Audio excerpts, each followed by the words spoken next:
for Black lives in this country. And it is consistently something that we see happen over and over again.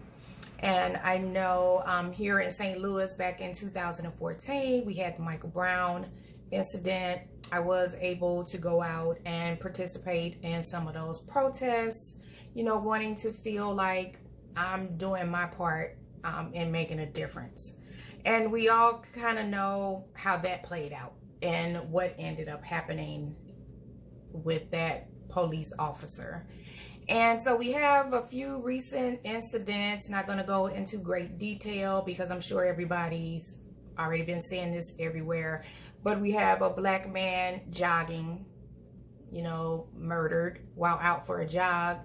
We have a Black man in the park bird watching, and then the police are being called on him with these false allegations. The last most recent incident, we have a Black man with a knee in his neck. You know, this police officer basically, you know, murdered him in broad daylight. And so then we have to deal with the aftermath. And it tends to be the same scenario that plays over and over again. Initially, these perpetrators will be free. You know, they've gotten away with it, so to speak. There's some kind of uproar, uprising.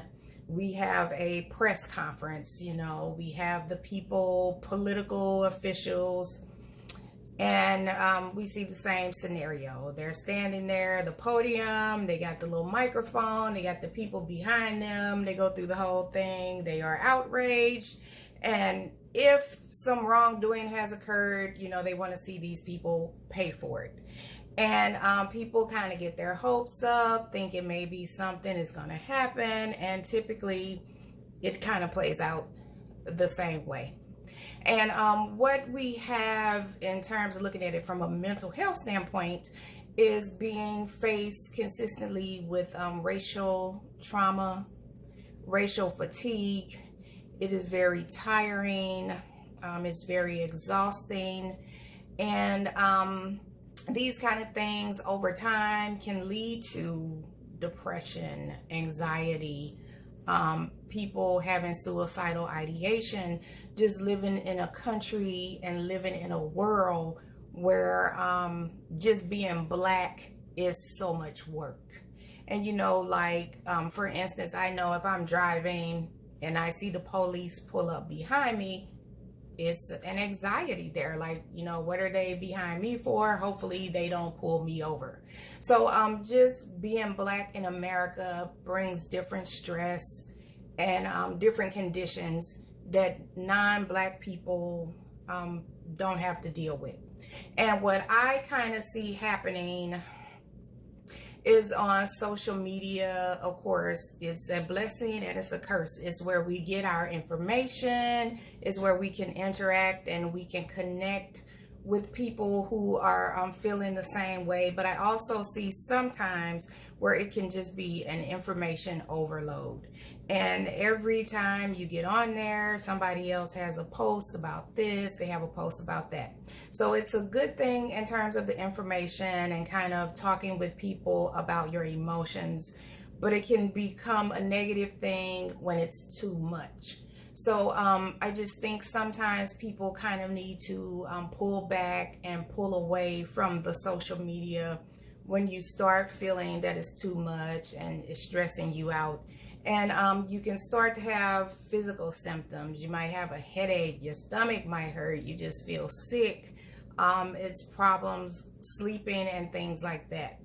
And one of the other things that I see every single time on social media, it never fails, at least a few, if not several, of my Facebook friends get into some heated debate back and forth with somebody on their friends list about racial relations in America.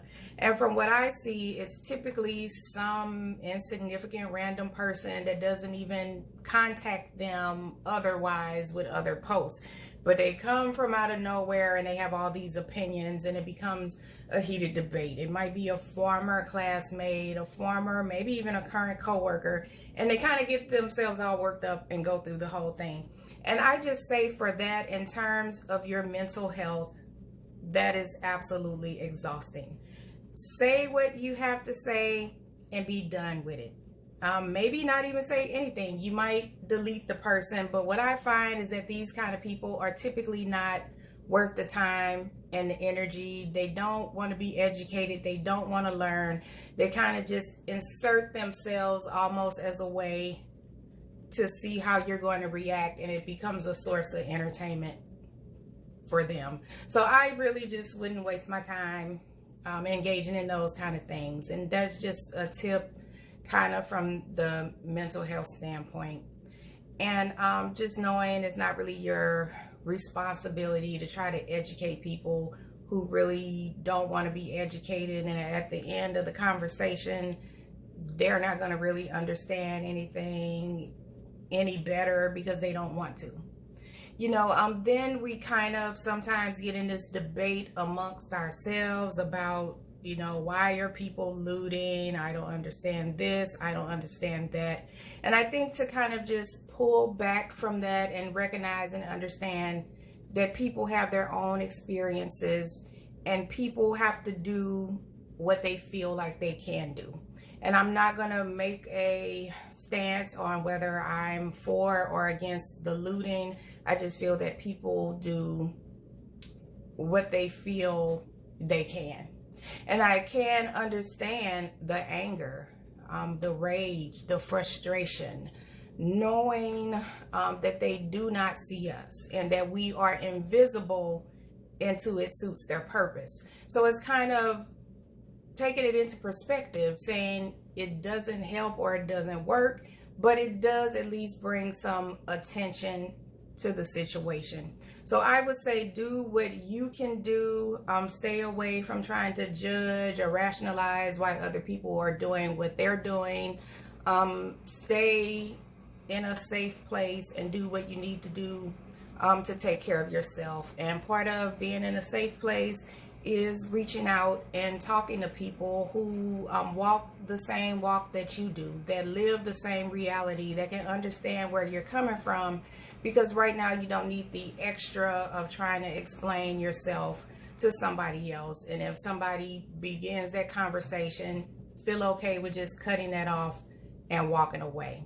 Other things, maybe doing some meditation, some mindfulness thinking.